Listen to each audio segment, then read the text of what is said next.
Welcome to Beyond the Shelf with Dave Feinlieb. This show is an open exploration of the people and process behind e-commerce. Through conversations with innovators in the space, we learn the stories of these leaders and their strategies for e-commerce success. We publish new episodes every Tuesday morning, so be sure to subscribe wherever you get your podcasts. And now, here's your host, Dave Feinlieb.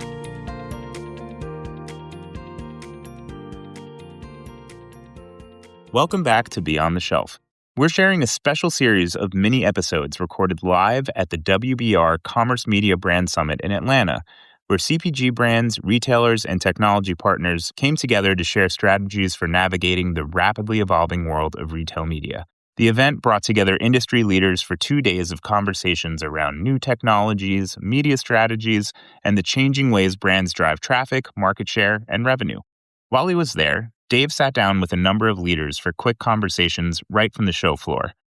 In this minisode, Dave speaks with Celia Van Wickel, Director of Digital Commerce at Russell Stover Chocolates, about how her team is scaling their strategy across retailers while working with a lean team.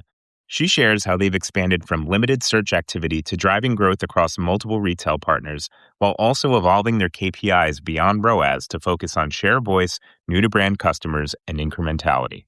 Celia also breaks down how they're managing both digital shelf content and retail media execution, and how Russell Stover is partnering with It's Rapid to scale creative across retailers, meet different platform requirements, and bring more consistency to seasonal campaigns. Here's Dave with Celia Van Wickel from Russell Stover. How's it going? It's going well. Nice. All right. Weather turned. It's nice and sunny. It's been raining here for a few days in Atlanta. We're here in Atlanta, the Whitley Hotel, the WBR Commerce Media Summit. Yep. What brings you to the summit? What were you hoping to learn? Yeah, so this is actually, this is the second year of the summit and my second year also attending this summit. What brings me here? Well, I am a local to Atlanta, but, I am focused in the commerce media space. Yeah. And so I really love the idea of focusing on strategic opportunities to learn more about how I can optimize my strategy for commerce media. I also get to see a lot of people within the industry and really kind of learn from others where I can bring back those best practices. Fantastic. What have you learned? What's your favorite thing from the conference? I'm actually going to mention two things because they're different but also beneficial. So actually the first session we had here at this conference was from Jason O'Toole, who leads commerce strategy at Gildan, which used to be Hanes Brands Inc. They acquired them. Right. He was really great at kind of understanding the balance of how you balance brand media and lower funnel commerce media together, right?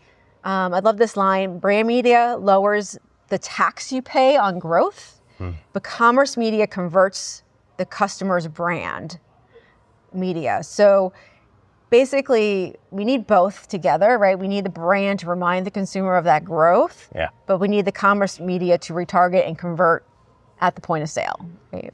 So I really like that and how we think about those two things working together. And then I had a great session with Amanda Wolf from Product Wind. She was really good at talking about best practices and how you really do think about GEO optimization, but also giving playbooks of where to optimize based on whether you're doing product innovation launches or you're trying to get more visibility of an item on the digital shelf. Right. So I found like that was very actionable. She actually has guidebooks and playbooks that she provided. And I think it was the most informative in terms of where to think strategically about the long-term strategy. She has that operating experience, so it's great. Yeah. All right, great insights. So ways to think about the entire funnel and then playbooks to put it to work. Yep. Russell Stover, we love the chocolates. We love everything you produce. Tell us a little about the company, 100 years now. Yeah. What's the latest? Yeah, it was 100 years ago in 2023. We have been working hard to bring kind of commerce media and really digital maturity into the folds in my tenure there. So I think when I was there, we hadn't done much search activity beyond just one retailer. Right. Now we have search activity across majority of our retailers that we have an additional sizable revenue for. Yeah. In fact, almost it's too much because there's so many people asking for our help, and I only Right. have a 2-person team Amazing. to kind of execute. By the way, you get a lot done with 2 people. Yeah, I get a lot done Yeah. with 2 people. We execute all the digital shelf content. So we're continually optimizing that content, trying to make it better and more relevant, and really shifting our KPIs. So we were talking simply about ROAS value to our management. Right. And now we're looking at our share of voice gains, our new to brand, and ultimately incrementality from everything that we're doing. I'm also optimizing and growing my Amazon business. And so we have really focused on right-sizing our tacos with Amazon, and we are seeing growth according to that. And in fact, Amazon is telling us that we have been one of the largest category share gainers Wow, in the incredible. past year. Yeah. Tacos, we're not talking about the tacos we eat. Tell us more about the tacos that you mean. Yeah, so it's an Amazon metric, total advertising cost of spend, and it's really based on the revenue you bring in on Amazon and how much you're investing in ads, which is supposed to generate and move their flywheel to generate sales. And so we have been underpenetrated in that metric for various reasons, but really taking a full look and ownership of the P&L and thinking about how we drive growth to the Amazon business. And it's been happening, thankfully, in a much faster way, actually to the point where maybe we can't keep up with some of our product allocation, but it's also been really rewarding. I love it. Well, kudos on the success at Amazon. Great progress there. We do a lot of work together on creative. Tell us a little about that. Yeah, so we've been using It's Rapid. I think we're in our 2nd year of using It's Rapid right now. I think I mentioned this when I first started this podcast about a year ago or so, or more. I don't know. We're finding we have a global partner that kind of creates our digital shelf content. But when it came to trying to do retail media, we couldn't really communicate well, like, what does CVS require of us and all the demands they're making?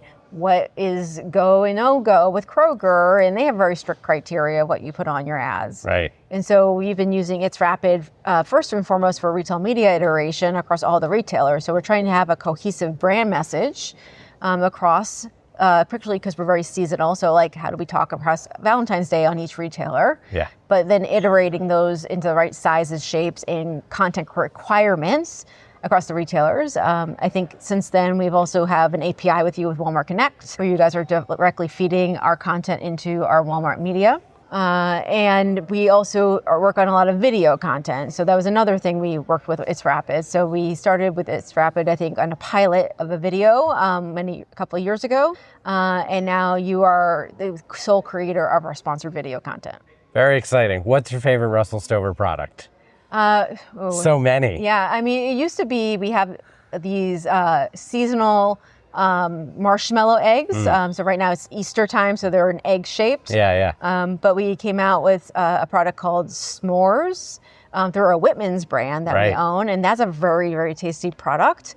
We have Dubai chocolate that we launched. So that's a big deal for us. It's very tasty. Yeah. I am not usually a Dubai chocolate fan, but ours, I would say, is quite tasty. All right. Those are great. I'll have to check them out. What are you keeping your eye on for the rest of 2026? Yeah, so for 2026, I think we're still working on our commerce media journey and proving out the value to the business. And we made a long strides in that, but we're continuing to work on more partnership with marketing. We have a new marketing leadership, and I think there's a lot of opportunities there, particularly from social commerce, because I also manage D2C. Yeah.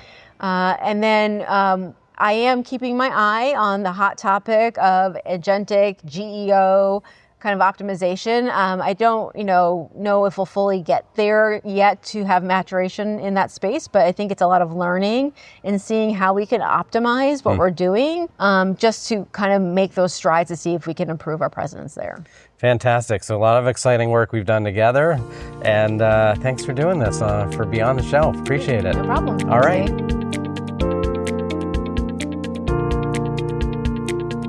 That's it for this week's episode of Beyond the Shelf. If you enjoy the show, be sure to like, subscribe, and leave us a review. It really helps us grow. And feel free to share us with your colleagues so they too can hear weekly perspectives from the brightest minds in e-commerce. You can also check us out on LinkedIn, where we post clips from each episode, share Dave's takes on breaking industry news, and much more. Beyond the Shelf is a production of It's Rapid. Our host is Dave Feinlieb, and our producer is Jake Musiker. Thanks for listening, and we'll see you next time on Beyond the Shelf.